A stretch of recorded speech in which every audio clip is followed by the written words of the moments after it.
Growing up, I used to be a die-hard Mercedes fan. The best or nothing, I would say, whenever me and my friends argue about cars. But all of that changed back in December 2020 when I came across these pictures of this car on the internet as I was browsing through Auto Trader. It was just love at first sight, and there was no way I'm not getting this one.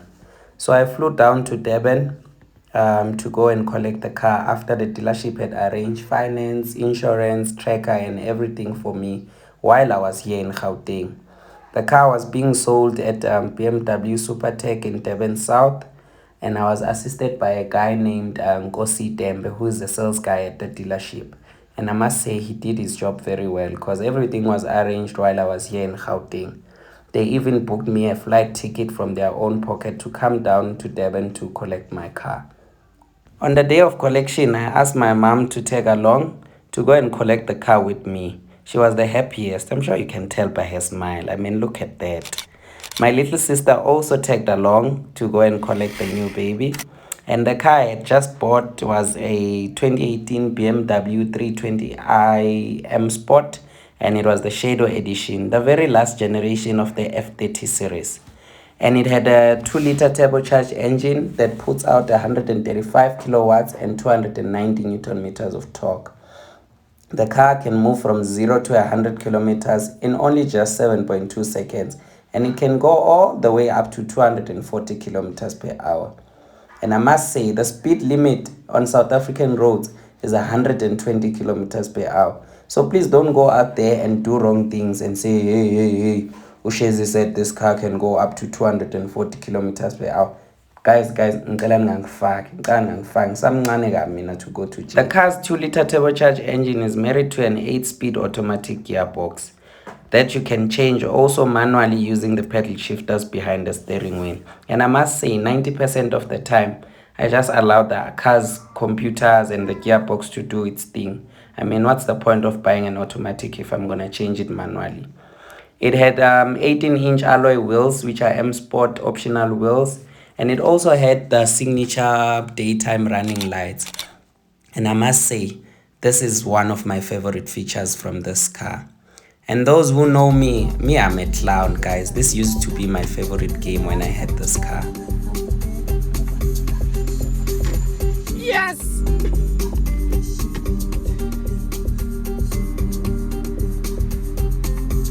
Yes! Yeah, ne? I still can't believe I had this car for 13 months and didn't break that gearbox. Hey.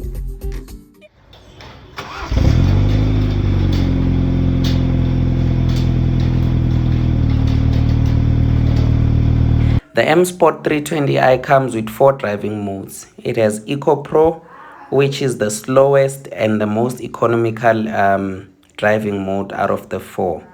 And then it has Comfort mode, which I must say more than 90% of the time I drove around in this mode. It's very comfortable and it's reasonable in terms of changing gears and speed and acceleration and all of that. And then it has Sport. I mean, who needs to explain Sport? Sport, there things happen when you put the car on Sport. And then the last mode is the Sport Plus. This is the mode that I was the most scared to drive the car with because the car is rear wheel driven. And when it's wet and you put the car on Sport Plus, it can easily slip and you may cause accidents. Guys, this car was the people's car.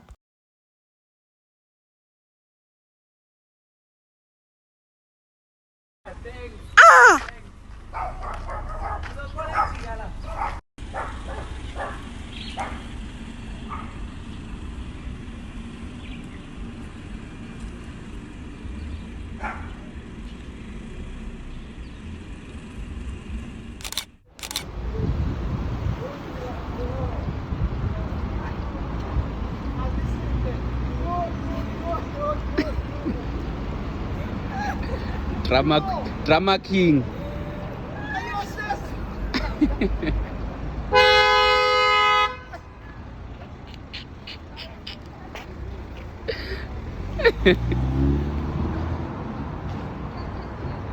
Yo.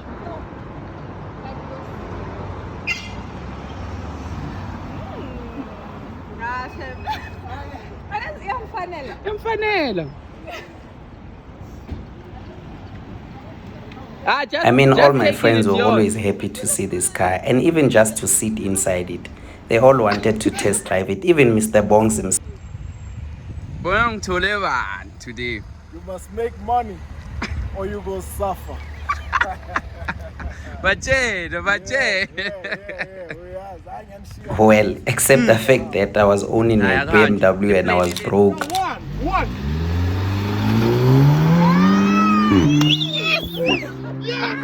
Yeah, these Audi drivers, they like stealing our shine as BMW drivers.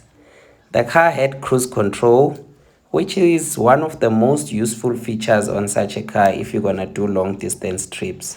For those who don't know cruise control, basically it's a feature that allows you to lock the car at a certain speed, and you can just remove your foot off the gas pedal or the accelerator pedal and let the car do its thing.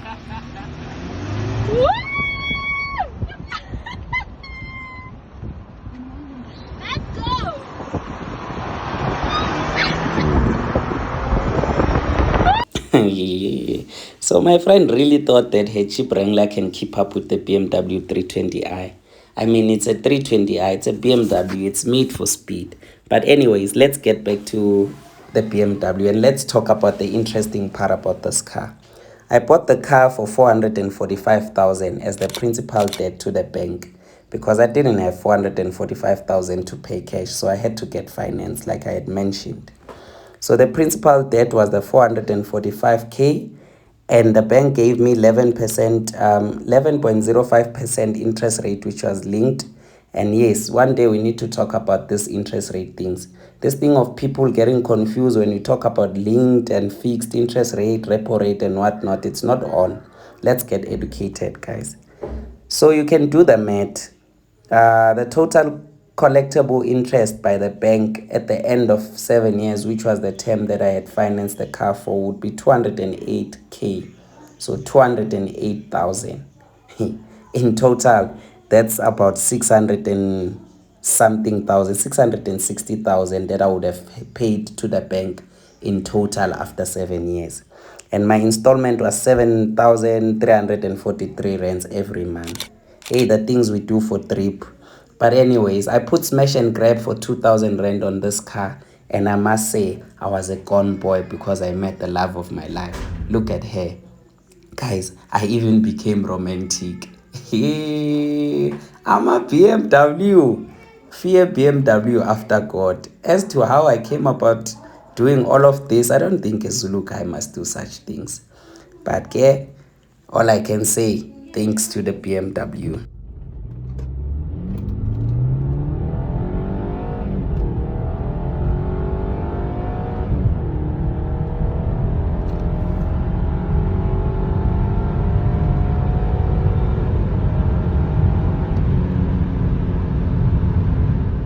Oh, before I forgot to mention, this car had a balloon value of 131,300. What does that mean? It meant that after 7 years, my very, very, very last installment was supposed to be 131,300 rands. I mean, guys, where was I going to get that money? I'm glad that I had to sell this car. And on the next video, I'm gonna discuss how I went about selling this car, because as I mentioned, this car was financed, meaning that I didn't own the car, the bank owned the car. Well, yeah, it was registered on my name, but it wasn't my car. And if there's something that I would like to tell the next person is that the fact that the bank approves a certain amount for you to loan to buy a car, it doesn't mean that you afford that car. And there's nothing wrong with living within your limit or living within your means, because this thing of spending so much money on expensive cars, it's really going to lead you to such situations that I find myself in on this very short clip.